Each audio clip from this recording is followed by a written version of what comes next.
Hey everybody, welcome to week 3 of menu design and development. How's everybody doing tonight? Woohoo! All right, yes, love it. Thank you. All right, no worries, Jesse, if your Wi-Fi's in and out, you can always just catch the archive. It might be more streamlined for you that way anyhow. All right, ready to learn. Love it, Rebecca. All right, so let's hit it. So I am still reviewing discussion forum posts. I graded up until what was posted up there until I sent that message out. A lot of people just didn't fully answer the discussion forum. That happens. That's why we went over it in class though. So it's important that we're paying attention during those times so that way you don't run into this problem, right? Attention to detail, something really important, which we're going to be talking about when we get into menus, right? Which we're talking about attention to detail. When you start having issues on a menu, it doesn't really reflect that great to the restaurant. So I asked you all last week, and I'm going to pull this up and see what if anybody took note of this, or if anybody noticed. Remember last week I said, hey, take a look at those menus in the discussion forum. I'm gonna ask you questions about it. So,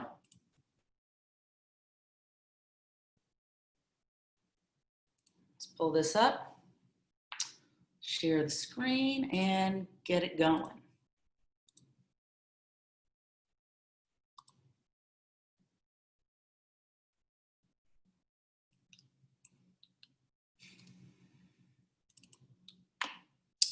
All right, so as we mentioned, I said pay attention to le choix, right? The choices menu.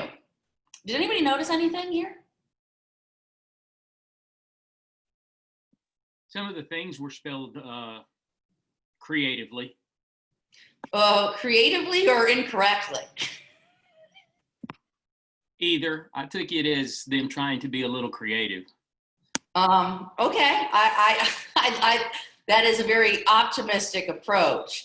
However, the reality is this is a turnoff, right? Look, who wants lamp meatballs? Lamb is spelled with a B, not a P, right?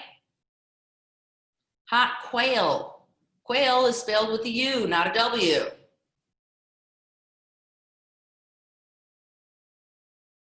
All right, these are things that grilled prawns. The list goes on and on. All right, these are things that you should be noticing and reviewing, because when you're looking at a menu that you're creating, you need to double check, and you don't want to just have your eyes be the only set of eyes looking at something. You don't want to just have Google spell check, because guess what? Google spell check is going to say that lamp, L-A-M-P, is a word. Crispy skin park is a word, but we're not grilling, we're not making a crispy skin park. We're talking about pork. All right, so attention to detail, everyone. Like I said, your eyes, if you are creating a menu, you're so fully immersed in it. All right, you are just looking over it, constantly changing. Okay, maybe I should make that. Maybe I should char grill those instead of broil them. And your head is so deep in it that you could miss a spelling here and there. But that is why you want to give that to a new set of eyes, a couple set of eyes. Hey, how does that read? Does this sound good? What do you want to order on this menu? Get feedback. Feedback is really valuable. Now, you're not going to be able to please everybody, okay?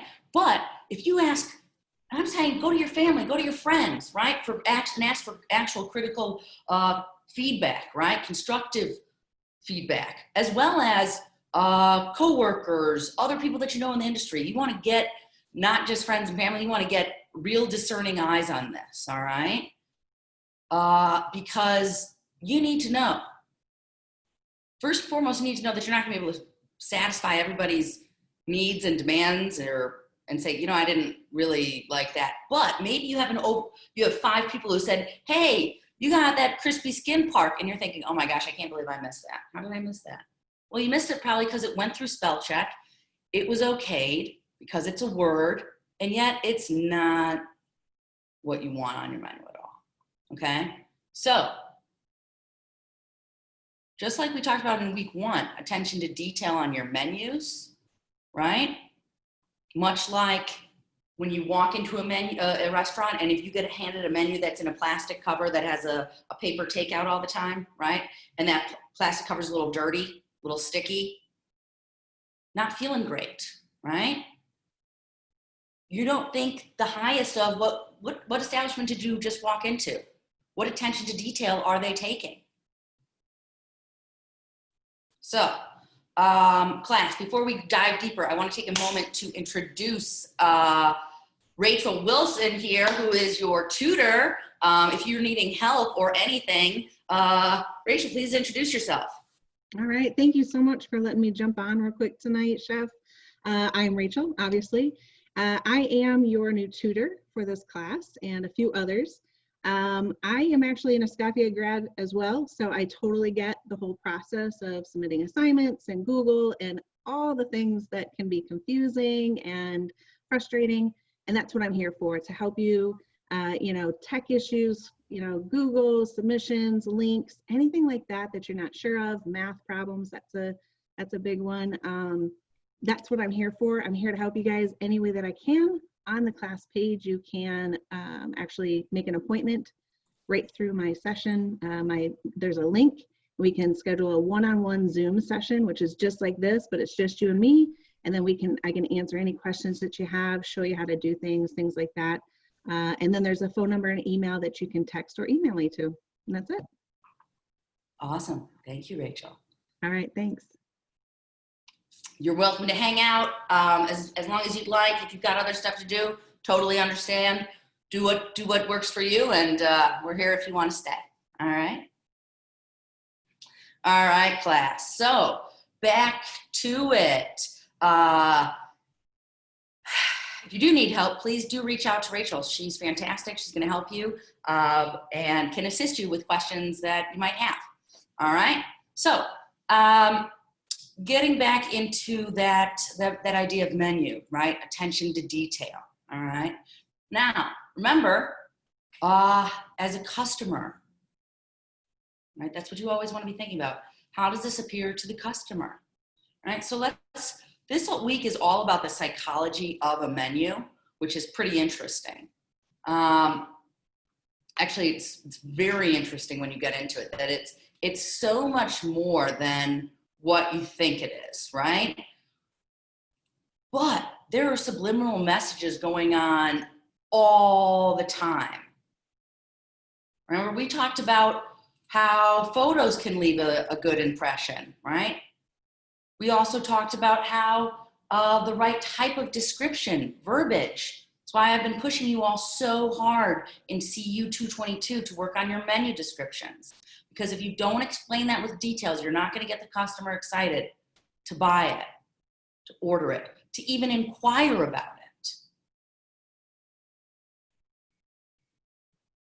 And your menu, like we said, that's that first interaction. You get greeted by a host, you get seated, or you've got the menu up on the board, or your menu's in a little flyer area set out there that you can peruse through. But that's your first interaction with your customer. Okay, so I want to point out some really cool things in this.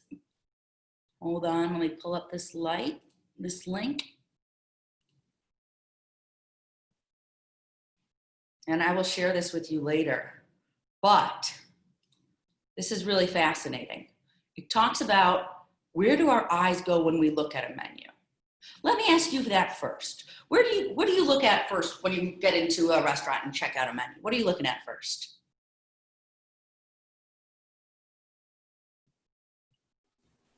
If it's dirty, prices. Okay, we've got prices. The menu. Dirt. All right, let's go back to raising hands because this we've got too much over talk. So raise your hand and we'll take it like that.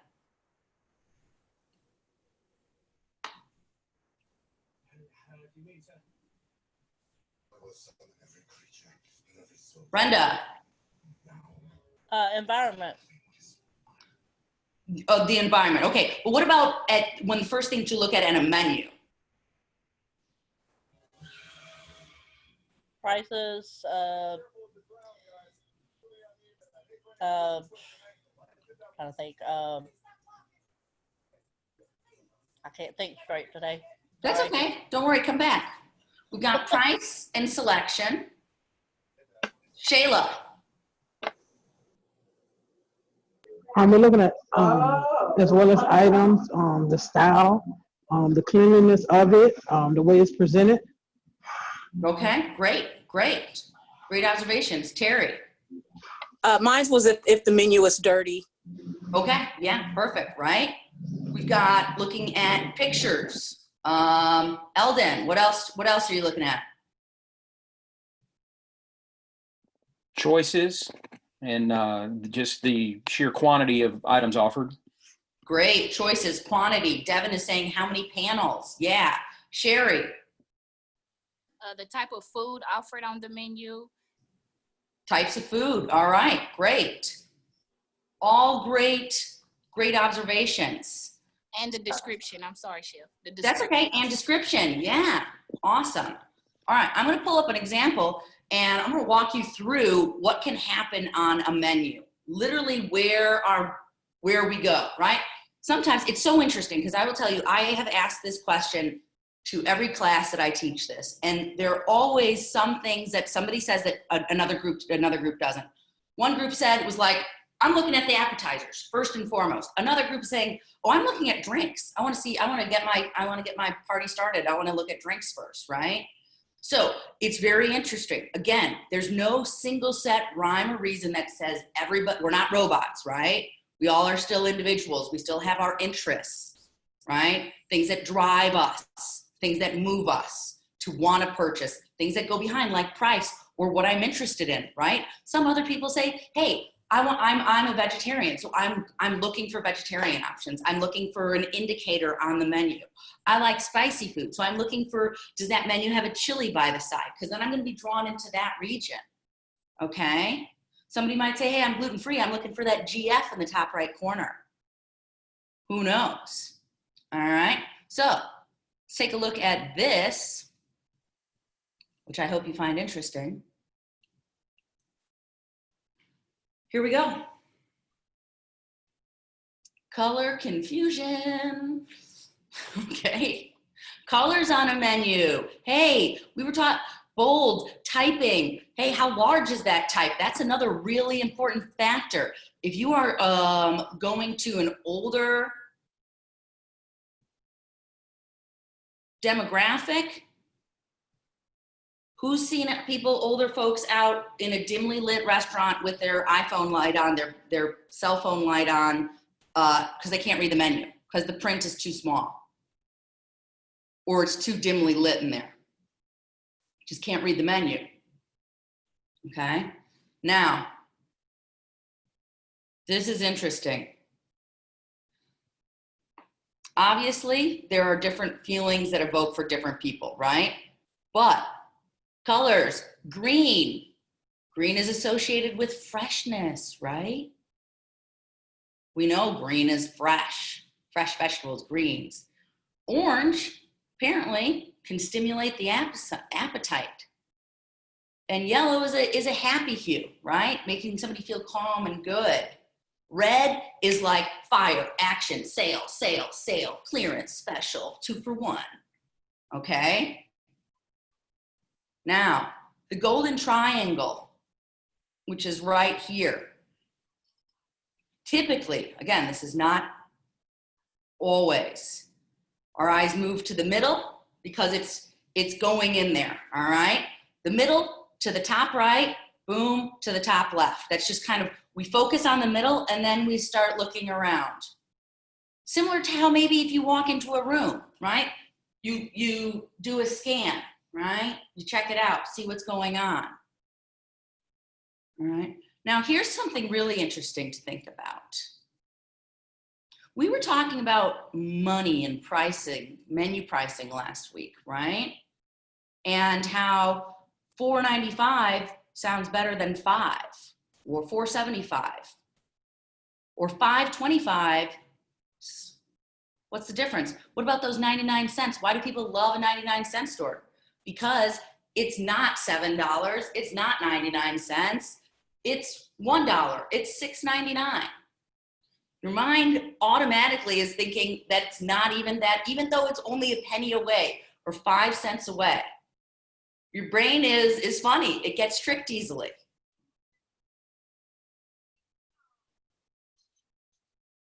Right? So, here we go. Another important thing right here. A blast from the past. Nostalgia. This one is holding in and saying, hey, it's the, here, I'll scroll this in a little bit more. The family, right? Or what if you have like grandma or Nona's cheesecake, right? Ricotta cheesecake. Like, man, that might be the chef's grandma's recipe. I want that. That's gotta be good.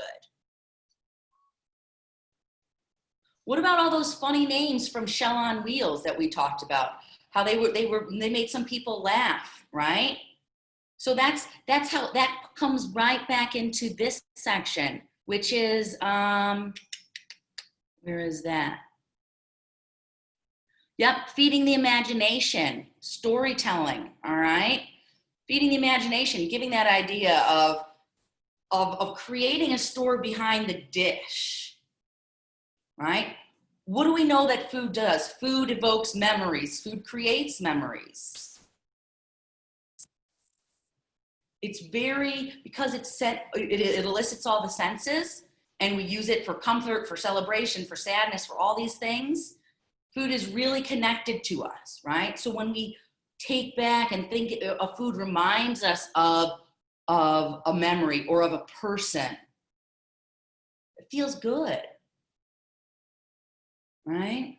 So part of that is how you're writing those menu descriptions, the story you're telling behind it. Many of us are in CE187WK3, right? And if we talk about, we're gonna say it's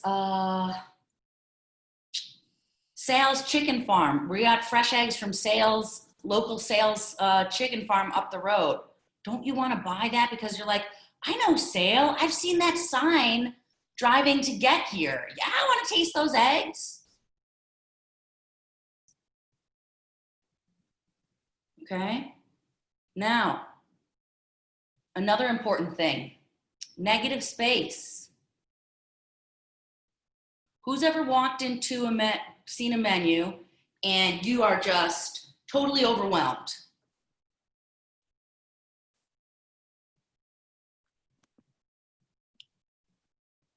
I think Eldon has.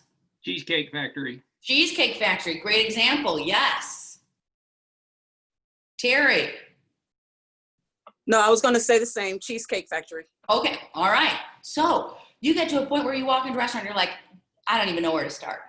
I don't even know what I'm in the mood for. Now I just don't even know. Maybe I'm just gonna settle back in on my old favorite because it's like, I've had it, I know it's good. But that's not great, right? I mean, it's great to have repeat customers who wanna come back for that same thing. That's fine. But you want customers that want to explore the menu, right? Upsell. Okay, so having too many items on a menu gets really confusing. A simplified menu, we looked at this back in week 1. A simplified menu can be really straightforward and easy, right? You've got one chicken dish on there, you got a fish, you got a veg, got a meat, pork, lamb. Pretty clear. A few salads, a few soups, you got a soup of the day. Instead of having like 5,000 offers. Now, where does that kind of blur the line? I would say in my experience, a lot of, at least in my city, a lot of Vietnamese restaurants and Chinese restaurants have massive menus. But I'm going into like the heart of Chinatown or Little Asia and going to, you know, and so I want to see that. That's what I want to see. But it's broken down and compartmentalized, and there are pictures. So if you don't know what they are, you can find out. But that doesn't work in every setting, right? That's not going to work in a fine dining restaurant. Is not going to have a massive menu, right? Cheesecake Factory, that restaurant does quite well. Many locations. It's often at malls, right? And you have that variety because they have designed their menus to have a really good menu mix and cross utilization, which is important. Okay, cross utilization meaning you're using those ingredients that are listed in multiple items on the menu. All right, I'm gonna hop back into this psychology bit for a second because we were talking about that negative space, right? So look at this. If a menu is crammed with text, the eye will naturally be drawn to any open spaces. Okay, so this is important.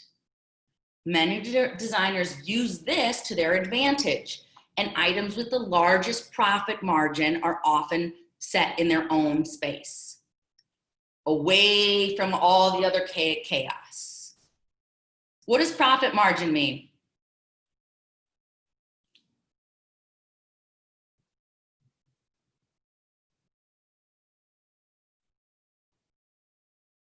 Did I see Eldon's hand go up?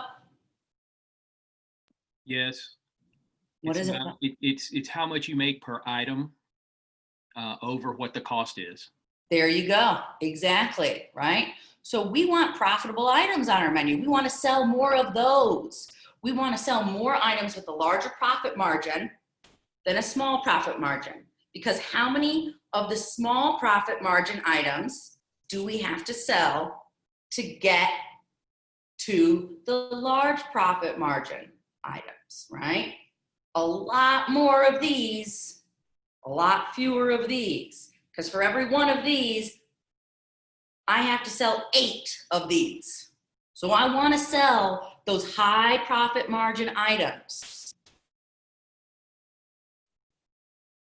Does that make sense to everybody? Yes. All right, cool. So let's also keep talking about, I want to bring this up. Again, this is in your research materials, so be sure you're going through those. This is pretty cool, right? Again, I'm going to pull it back to your menu descriptions because some of you all are still doing this in that section of the flavor journal, right? Vivid names and descriptions can go a long way in selling your menu items. So here we go. Fresh cantaloupe with imported Italian prosciutto. Sounds pretty exciting. I want that. I want to feel like I'm in Italy. Or am I going to order ham and melon? No, I'm not. I'm not even going to look at it. I'm going to be like, yeah, I'm good. Right? Then we take it to that next level. Succulent cantaloupe or sweet cantaloupe, right? Wrapped in salty, dry, cured prosciutto ham. Descriptors. This is why we keep dragging it and driving it home every single week. Otherwise, you are not going to reach to your customers. You're not going to talk to them because your menu is how you talk to them. Okay? Here it is. One important other thing. How long of a description? Am I going to am I checking out a book, a novel? I want a good description, but I don't want to be stuck. I don't want to take 20 minutes to just get through the first menu. Because the menu's, 30 pages long because each item has a 300-word essay attached to the menu description. So be descriptive, but be concise. Here, this is saying 25 words at most. I would beg to differ, say that's even a bit much. Could be. But again, why is it important? We want to talk about, remember week 5 when we were talking about seafood and popilote? You want to be talking about that it's wild caught, sustainable, cod, as opposed to farm raised shrimp imported from China, right? Or I want to be talking about that Wagyu or Kobe beef. I want to talk about the blend. I want to talk about the heritage pig breed that we're using. Or again, just the local greens, the local eggs, the local beer on tap, dessert from a local bakery that makes like the best pies in town. That's going to be amazing. Or homemade, in-house made sorbet, right? That gets a customer excited. So you've got to do these questions. That's why I tell you. So some weeks have these, some weeks don't, okay? Now, let's get back into a little bit more of this psychology of the menu. So what else do we think might impact this? What do you all think? Just putting a dollar sign, if you see a dollar sign in front of a price on a menu, is that better or worse than not? It's not good. Not good. Why, Brenda?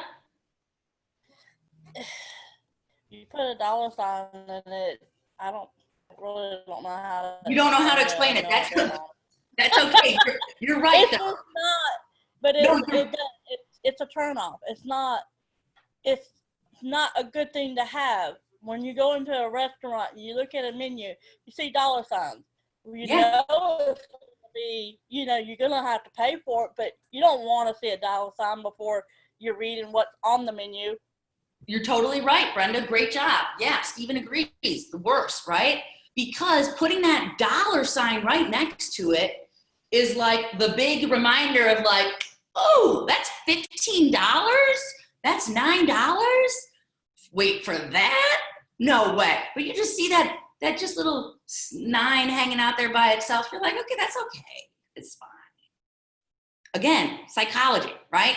Subliminal stuff that happens here that we're not even aware of. Okay? So, dollar signs, be careful. But some people, sometimes some establishments want that, Go into a lot of diners, you're gonna see that dollar sign, all right? But a lot of places aren't putting that there. You're just seeing those numbers, okay? What do you think is about the average time spent looking at a menu? Now, this is tough to say because we're all in the industry, so we might take more time. What do you all think? 15, 20 minutes. I like that guess. That's probably about how long I take, but No, I that's say how long I about take. 3 to 5 minutes. we got a 3 to 5 minute. That's getting better. Yeah. 2 to 4 minutes. 2 to 4 minutes. Getting better. Yeah, closer to that 2, right? On average. Depends on how long it takes the server to get there. Well, if you've got the menu on the table already, and once you get it, we're talking about like once you have that menu in your hand, how long are you going to take it?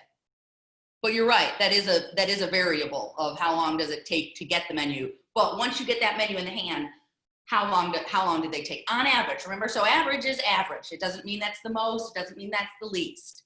but on average it's about 115 seconds, which is just shy of 2 minutes.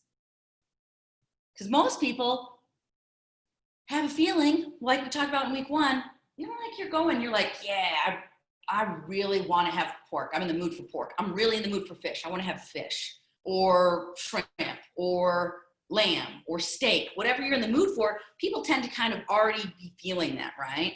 I know I personally, I look up restaurant menus before I even, as soon as I know we might be going there, I'm like, I've already pulled the menu up, checking out. I'm mostly eliminating first and then honing in on what I then have to deduct and figure out what I'm actually going to get. I'm the worst. Last person to order at a table, always. 90% of the time. Because I just don't know. I'm like, everything looks so good, right? But on average, boom. So that's 2 minutes. 2 minutes, you got to catch your customer's attention and get them to buy what you want to buy, right? Of course, you want them to buy what they want and that'll make them happy, but you also want to have that profit margin. So you want to make some of those dishes stand out. You want to catch their eye. Okay? So,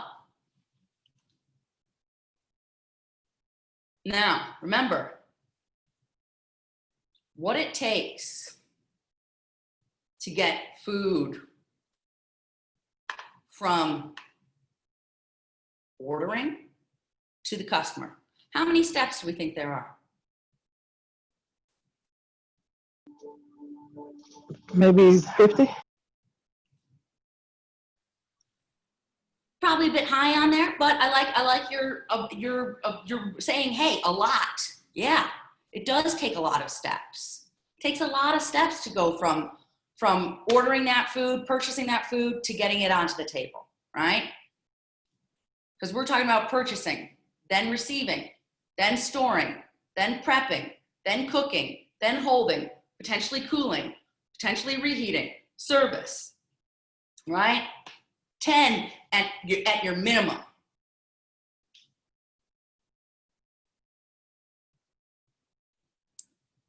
What do we think is really important? What are one of those really important factors between all those steps? Getting the food to the table in a timely manner. Getting food to the table in a timely manner, yeah. But in between all of those steps, from purchasing, receiving, storing, cooking, et cetera, what's important between all of those? What can we say is something? Yeah. How the food is held when it's being transported. Sherry, yes, exactly. Time and temperature, right? Is that being held? Absolutely. Bingo, you got it, right? What's happening when that truck, when it's hot, is it hotter than Hades out there, summer? Has that fridge been refrigerated? Did the cooler blow out and now it's been not being stored at proper temperatures? Really important to have, by the way, when you're checking in food, you're receiving food at your establishment, you better take your temperatures, because once you sign that paper, crosses in, that's yours. Up until then, you can still say, hey, no. You need to check your produce. You need to open those boxes. Obviously, with time, relationship builds with your purveyors and your distributors, your vendors. And hey, I know I'm always getting something solid and consistent, but guess what? That company's trying to pass off a loss. And if somebody is not bright enough to be checking stuff, unfortunately, that's the world we live in. I'm not saying that it's right, but you got to check everything. Moldy bread? Did you request green bananas, unripe bananas, and you've got a box, 50-pound box of bananas with some slight little browning on there? Well, that's not going to hold for what I need them for. So you better turn that away. That did not meet your specifications. You set specifications in your inventory. Okay? Why you really need to know your product knowledge. What should produce look like at its peak? How do you know when it's fresh? We all go to the grocery store, right? I'm not talking about, maybe we're not in a restaurant setting. You all go to the grocery store, right? What are you looking for when you're selecting your veggies? Do you just grab anything and put it in your bag? You're touching for the texture. Yeah, you're checking You're looking for firmness. any. Yeah, you're checking for blemishes. What's that? Yeah, any dents or imperfections on the product? Yes, exactly, Sherry. Imperfections, blemishes, damages. Hey, onions, garlic, how do we check? Do you know how you check to see your stage of your onion or garlic? Is it by the root? By that, you're close. It's on the opposite side of the root, okay? Where it would have been harvested from those tops. Has it been properly dried? Is it wet in there?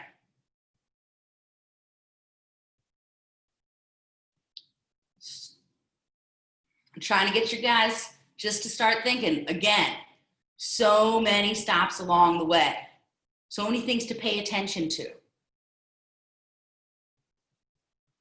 What about you've got a bunch of lettuce or even at the grocery store and you see some people are buying, this is what a huge trend, people buy packaged lettuce, right? Mixed blend salads and stuff like that.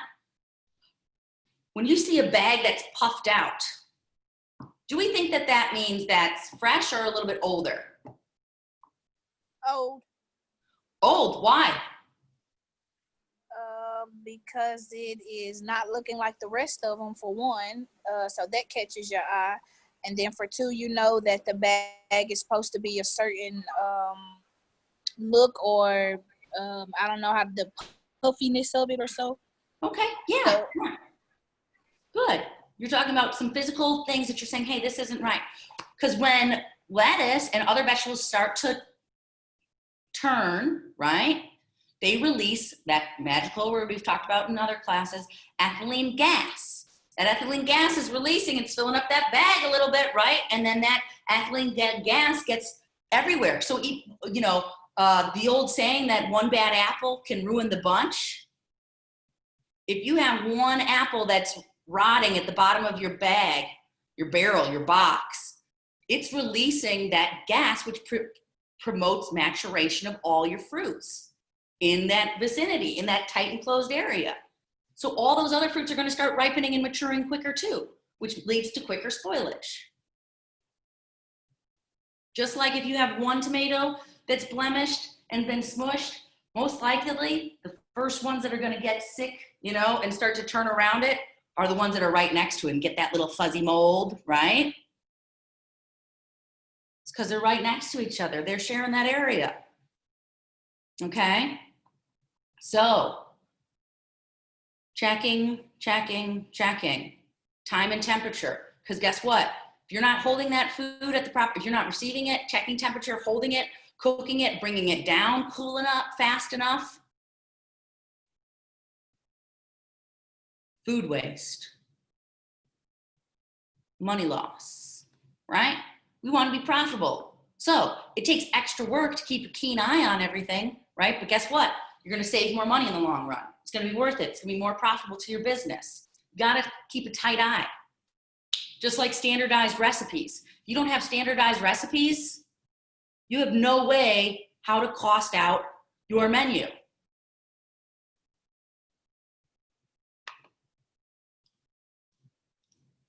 Why? Why do you think that that's, why am I talking about standardized recipe and costing out a menu?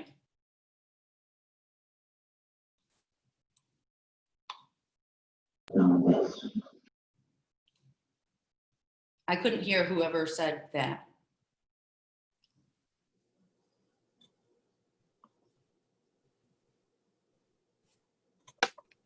what was the question, Shell?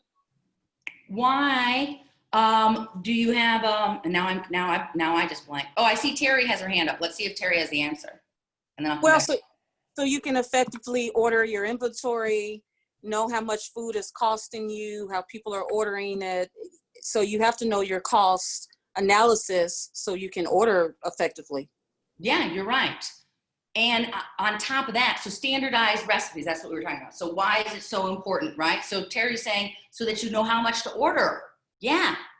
But additionally, so you know how much your recipe costs to make. Was that 2 slices of tomato that were going on that burger, or was it 1? Because guess what? That extra slice every time starts to add up. Seems really small and insignificant. So does that 1 extra ounce of potato chips going out with a meal. 1 ounce. What if 1 ounce is 500 meals? That's 500 ounces. How many pounds is that? You just gave that away for free. Okay, we're gonna be talking a lot more about menu pricing coming up in next week. But I wanted to get you all kind of just start thinking about this, okay? So let me pull up the last little bit of the next area, which is these stages of production, which you're gonna read about in your research material and what we briefly touched on. But here it is, right? The life cycle of an ingredient, where Sherry was like, you need to make sure those temperatures are being held everywhere correctly. And she's totally right. Steps along the way, checking, making sure that your restaurant operates smoothly, all right? So get into all of this. We're gonna be talking about purchasing, okay? Order guide, you're pretty consistent, right? If you have an order guide. But what if you don't have the same, what if you have a changing menu? What if you have a rotational menu? You need to think about that. How many purveyors are you gonna have? How many deliveries do you wanna have per week? What do you think? At least 1 or 2. Oh, 1 to 2, I heard. yes, 1 or 2 a week. 1 to 2 a week. If you can effectively order from only 2 places to get all of your required ingredients, that's fantastic. But guarantee, you're probably going to want to have at least another one in there.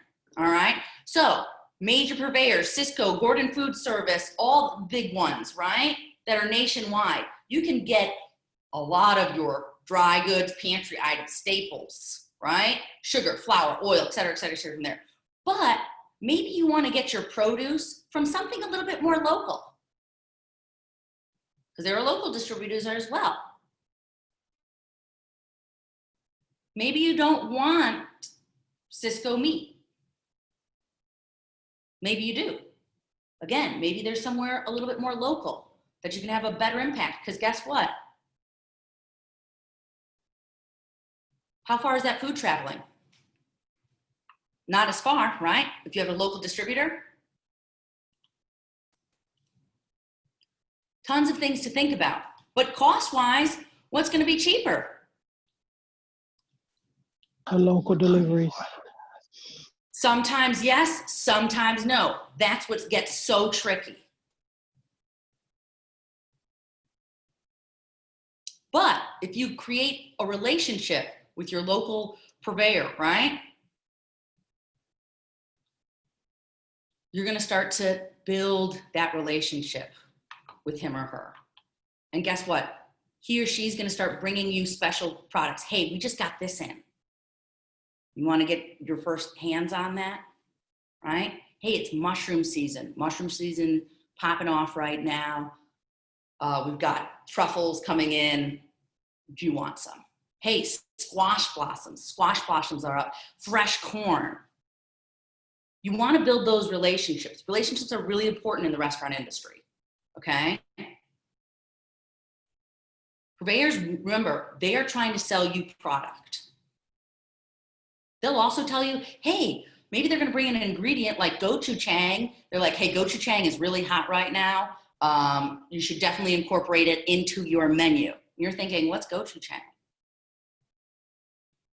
You ask them, hey, what is that? I don't know about that. I haven't heard about that. Okay, it's a fermented sauce that comes, the hot chili sauce. All right, they're using it all over. Maybe make a gochujang ketchup. Put that on a burger or as a side option for fries. See how it takes off.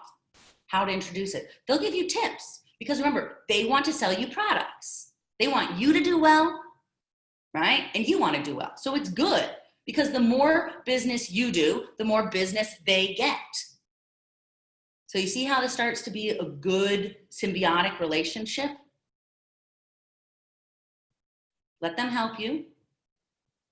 Build those strong connections. And also get insider information from them. So you know what trends are happening. They're introduced to products oftentimes before some restaurants get exposure to it, especially depending upon where you live. If you don't live in a major metropolitan city. All right. So regarding those deliveries and receiving, make sure they're not coming at lunch or dinner. Why? Because those are busy periods normally, and you don't want to leave your produce or whatever you have coming in sitting out till your rush is over or whatever the case is. Exactly. So get that early morning delivery. All right. And if you're running a breakfast spot, well, you're going to make sure that somebody's dedicated to that. All right. Unless you're just a breakfast spot, then don't get it during breakfast, right? So start thinking about this when you get your delivery. If you've got a person who's always late on their deliveries, hey, then you have to have a talk with them. Okay? We talked about, storage and, FIFO. We've talked about that. There's a lot of bits and pieces on that in your research, but I'm not going to go into that because if you don't know what FIFO is by this point, reach out to me independently and we can go over stuff. But you should have been learning about this in CE101, CE122. We talked about it in CU222, right? So I know most of you do, but if you don't, reach out, let me know. I'm here to help, okay? So read up on that. And then let's see what else you've got for this week. You've got your, basically just your menu psychology knowledge check, which is super straightforward and easy. Not much more to that, okay? So next week, we're gonna be talking a lot about menu pricing. So think about, something simple to prepare. Try and cost it out. Do it as a little project for yourself. Just to get the idea, right? What did you have for lunch today? Okay, I know I had a salad. I had some lox. So I bought that head of lettuce for $1.99, and I used all of it. So I know right now, just the base, I already have $1.99 as part of my salad. Then I added salt, pepper, oil, vinegar, green onions, 1 jalapeno. What's the cost for that 1 jalapeno? I got 5 jalapenos for $1. Okay, so I know that's 20 cents, and I have 20 cents added into that. Start thinking about, pick one item you've had recently and try to cost it out, okay? And don't forget about salt, pepper, oil. Why? Because even though you don't use much of it, it still adds into that cost margin because it's used a lot also. Yeah, Sherry. Bingo. You got it. Exactly. All right. So awesome job, Sherry. Sherry's pulling it out tonight. I love it. Sherry and Terry, tag team here. All right. So class, does anybody have any questions?